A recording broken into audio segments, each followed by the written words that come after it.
Greetings, hello, and welcome back to your EdTech Quick Tip for this week, and we are adventuring back to Google Notebook LM, and the reason for that is I keep recommending it to people. It seems like it just keeps coming up and up and up whenever somebody emails me and they say, hey, I've got this student, they have these accommodations, they attend these lectures, and then they get access to PowerPoints and stuff like that.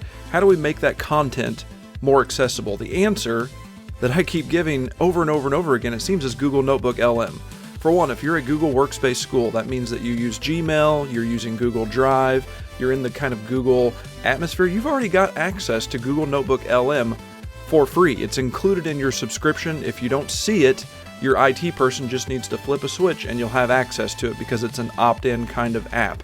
But once you get access to it, my gosh, it's just so good. So, like, the first thing, security-wise, it's safe for you, it's safe for your students to use, because if you're using Google Workspace, you've got built-in security that you're already comfortable with, that you're familiar with. So if you've got like student records in Google Drive, you should be comfortable using Google Notebook LM, and you should be comfortable with your students using Google Notebook LM. Same security. It's good stuff. So whenever you first get to Google Notebook LM and you sign into your account, you're going to see a page that looks like this. You're not going to have all these different notebooks, but you're going to click Create a New Notebook.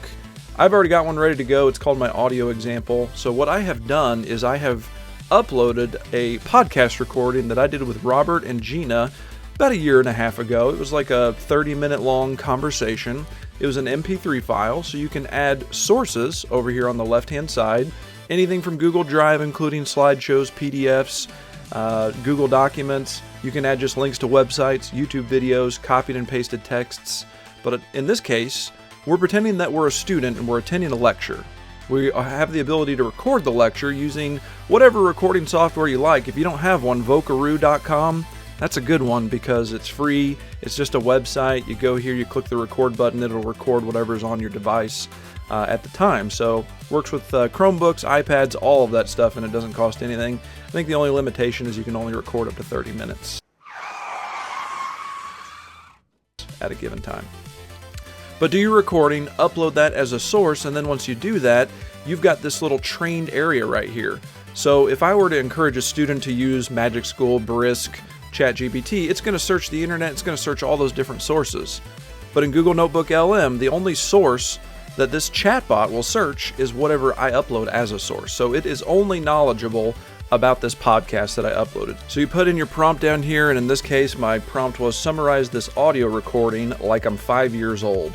So now it says, hello there, this is a story about two very smart people and helpful people named Robert and Gina. They work for Greenbush, yada, yada, yada. That is explained like I was 5 years old. So as a student, I can go in there and I can make my own curriculum more accessible almost instantaneously. So I can ask this any kind of questions that I want. I can have it create quiz questions. I can have it translated into another language. Over here on the right-hand side, these are some of the first things that really wowed me about Google Notebook LM and why I created videos about it originally. You click this and you get an audio overview, which is a podcast of a couple people talking back and forth and breaking down the topic in a little bit different fashion. That's awesome if you got a teacher that says, here, have my PowerPoint, but you've got a student that maybe needs something auditory. Create a podcast about it. They can listen to it and get the information that way. They now have the ability to generate a video overview. So this video overview, this is kind of what it looks like. It's basically like a slideshow, but with some animation and somebody kind of talking over the top of it. Understanding of what actually works in education. And it breaks down that topic into small, manageable, bite-sized pieces. Oh, by the way, you can also create flashcards based upon the content. You can create quizzes based upon the content. Check this out. I've got a quiz based upon this source, 10 questions. I can answer the questions and it'll give me immediate feedback. I love Google Notebook LM. The price is right. The functionality is outstanding. And I keep recommending it over and over and over again. If you have not jumped into the goodness of Google Notebook LM to this point, do yourself a favor and do so. Thank you so much for watching. And as always, happy EdTeching.